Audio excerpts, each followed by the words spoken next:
Today I'm going to talk about riots, religion, and whether a marketing tool that we named shadow marketing would really help in changing the situation. So today, the last time I read news, the Delhi riot count was 34, the death count was 34. One question that comes to one's mind is, how can religion be one of the reasons of such polarization where people can kill each other even if they do not know them per se, personally, and what really triggers such violence? So today I'm going to talk about three things. One is how religion plays a role in killing in the name of God, basically. The second one, I'm going to talk about whether as a strategy it works for polarizing vote share. And thirdly, I'll talk about whether marketing can really help as a discipline to address such religious polarization and help in peace building.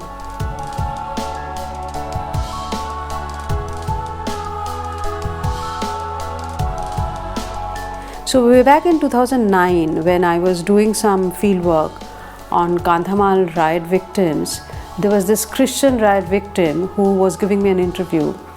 She said, she described this experience where the day of the riot, her neighbors were Hindus, and men in their families were made to stand in a line in that night, and their penises were cut off. And when she was talking about this incident, she had absolutely a stoic face, and there was no emotion that was showing in her face. One wonders what really makes people kill in the name of God.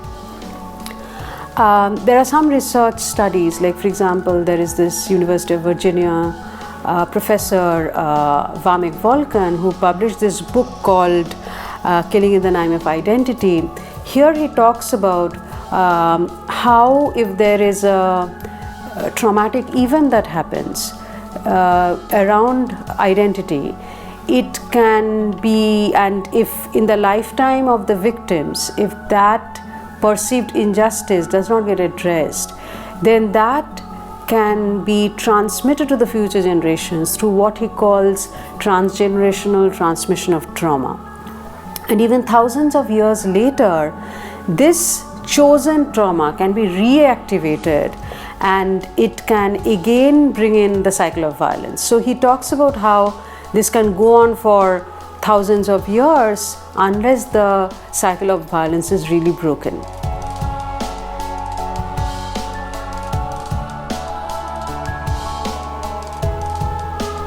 So if one understands what is the psychology of it, then the next question that comes to one's mind is, why would people do it? Why would such events be triggered at all? So in a Yale University research group led by Nellis in 2016, they published a paper which talks about how in India, a year of a riot is followed by a 0.8% vote increase for certain political parties. So therefore, obviously, as a strategy, it does work favorably for certain parties. So that is why it is used.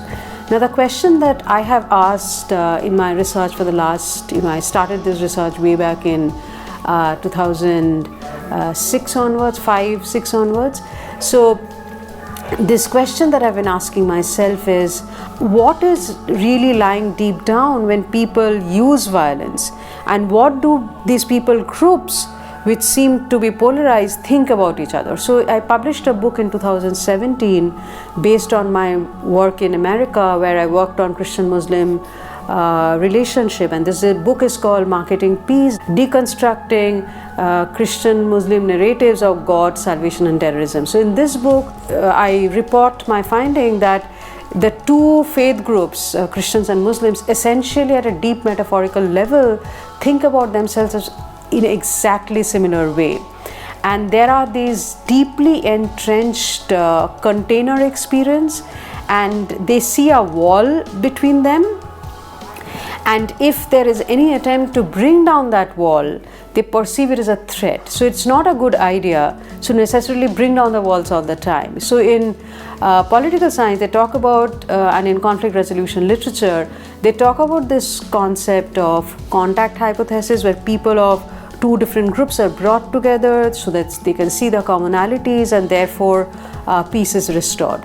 But this essentially, in my viewpoint, it actually preaches to the choir, because people who come for such interfaith activities essentially want peace. But the threat to peace does not come from people who want peace. It comes from people who do not want to meet each other. And if you're trying to bring down the walls through contact hypothesis, it might not necessarily work.